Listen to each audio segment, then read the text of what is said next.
Mifankatiava katika sambi Malagasy tany reka fiaviagna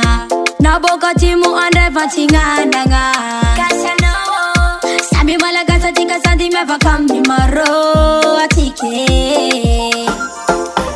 lalandraka naviatsika aketo lalandraka koa odiagna ezany mahatonga atsika ifankatia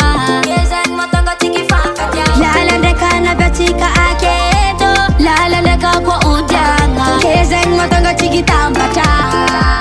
gasy zao tsisy tsaratsara ny gasy nay manatofy fiavana gasy zao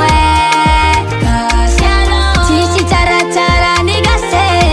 nay manatofy fiavana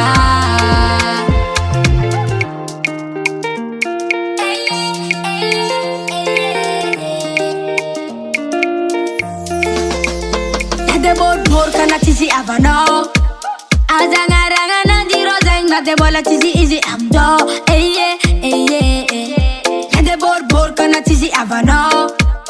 azangaragna nandi fa izy mbola tsisy na de megnana krizy azadigny fa firasakinanwere lalandraka naviatsika aketo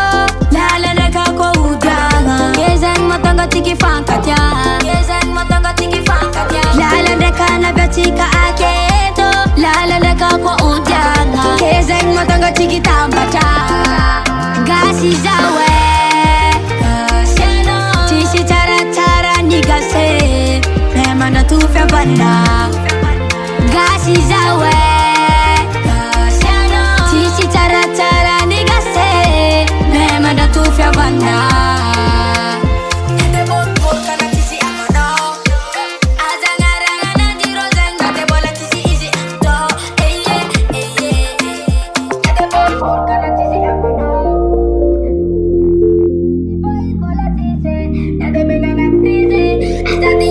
gasy zao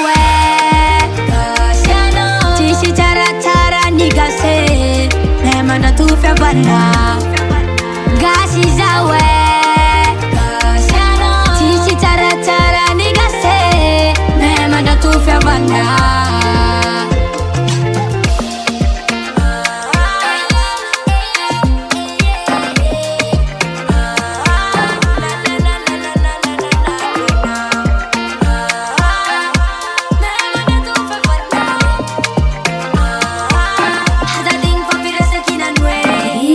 Record.